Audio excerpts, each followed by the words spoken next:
Chapter 17 Revolution and Dictatorship. Why? Because the revolution and the Bolshevik dictatorship were things of an entirely different and even opposite nature. And here is where most people make the greatest mistake in confusing the Russian Revolution with the Communist Party and speaking of them as if they were one and the same, which emphatically they are not. This will become clear to us if we compare the aims of the revolution with the ends sought by the Bolsheviki. The revolution was a mighty uprising against oppression and misery. It voiced the longing of the masses for justice and liberty. It attempted to do away with everything that kept man in subjugation, made him a slave and a beast of burden. The revolution tried to establish new forms of life, conditions of real equality and brotherhood.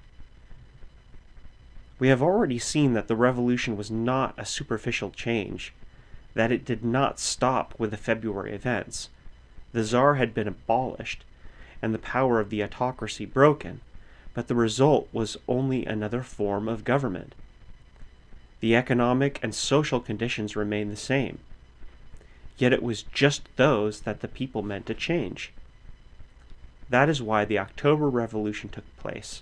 Its purpose was to rebuild life altogether on new social foundations. How is it to be rebuilt?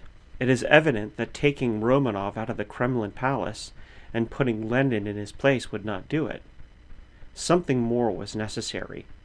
It was necessary to give the soil to the peasant, to put the factories in the hands of the workers and their labor organizations. In short, it was the aim of October to afford the people an opportunity to make use of the political freedom won in February. That is the way the masses sized up the situation, and they acted upon it. They began to apply liberty to their needs. They wanted peace, so they stopped the war first of all. It was months later that the Bolshevik government signed the Brest-Litovsk Treaty and concluded an official peace with Germany. But so far as the Russian armies were concerned, the war was at an end long before, without diplomatic negotiations.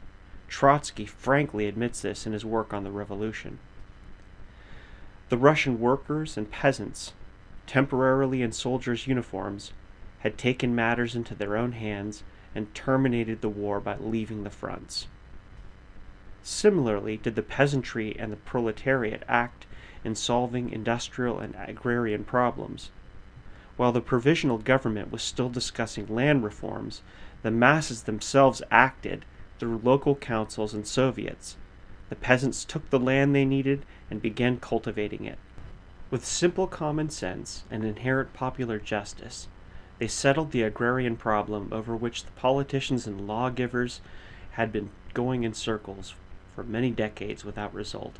The Bolsheviki, when they came to power, legalized what the peasants had already accomplished without asking anybody's permission. In like manner, did the worker Soviets start to solve the industrial problem by taking over the factories and mines and managing them for the general benefit instead of for the profit of the owners. That was actual abolition of capitalism and wage slavery long before the Bolshevik government declared capitalist ownership legally at an end. All the other problems of everyday life the revolution was similarly solving by the practical and direct activity of the masses themselves. Cooperative organizations brought city and village together for the exchange of products. House committees looked after the housing question. Street and district committees were organized for the safety of the city. And other voluntary bodies were formed for the defense of people's interests and of the revolution. The requirements of the situation directed the efforts of the masses. The liberty of action brought initiative into play, and the wants of the people shaped their creative capacities to the needs of the hour. These collective activities constituted the revolution. They were the revolution, for the revolution is not some vague thing without definite meaning and purpose, nor does it signify the political scene shifting or new legislation. The actual revolution took place neither in February nor in October, But between those months, it consisted in the free play and interplay of the revolutionary energies and efforts of the people, an independent, popular initiative and creative work inspired by the common need and mutual interests. That was the spirit and tendency of the great economic and social upheaval in Russia.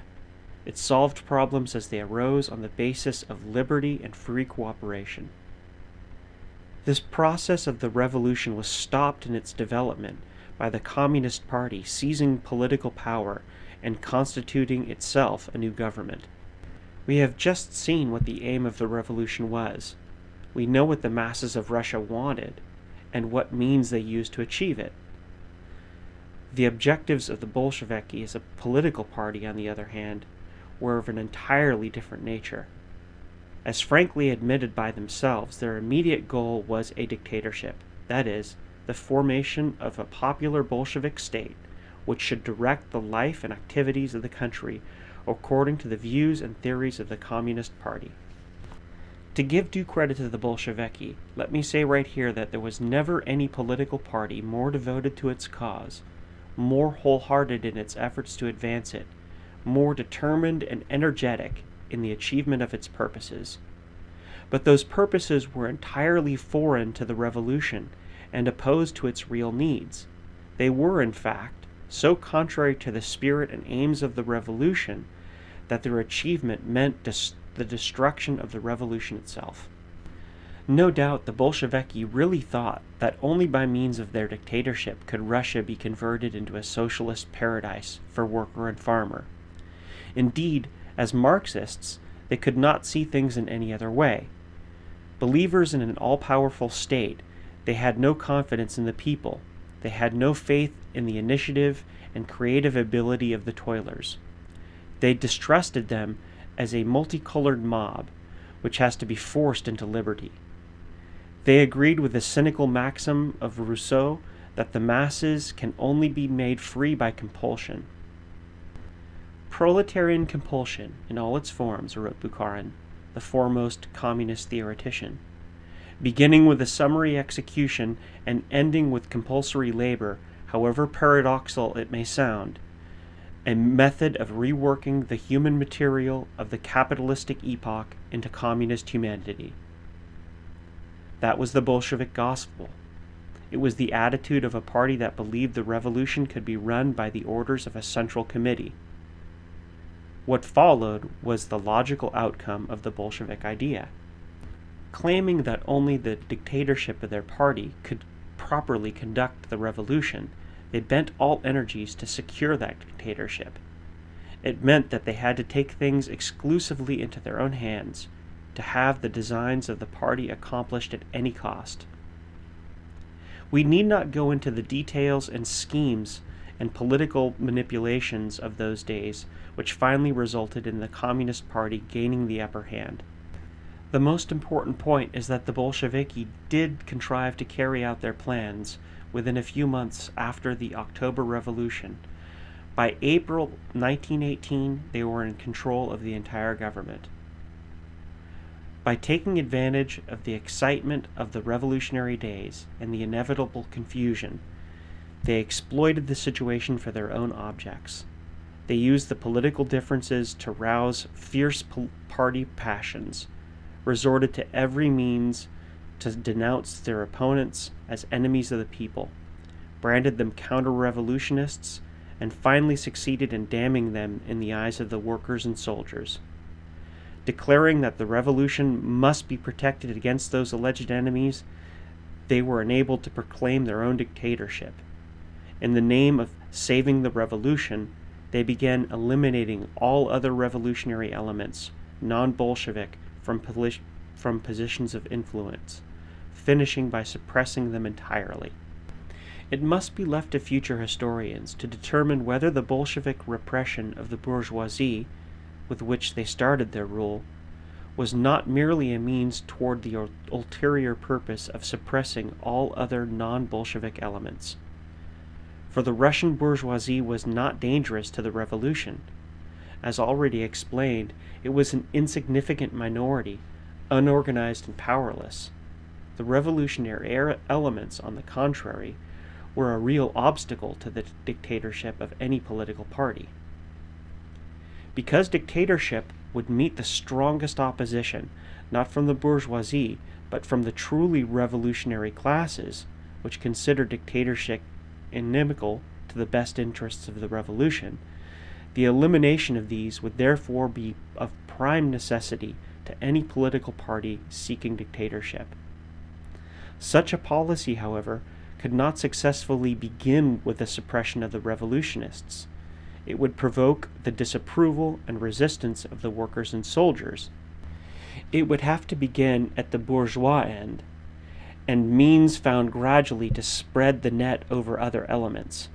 Distrust and antagonism would have to be wakened, intolerance and persecution stimulated, popular fear created for the safety of the revolution in order to secure the people's support for an ever-widening campaign of elimination and suppression, for the introduction of the bloody hand of Red Terror into the life of the revolution. But, as I have said, it is the place of the future historian to determine to what extent such motives fashioned the events of those days. Here we are more concerned with what actually happened. What happened was that before long, the Bolsheviki established the exclusive dictatorship of their party. What was that dictatorship, you ask?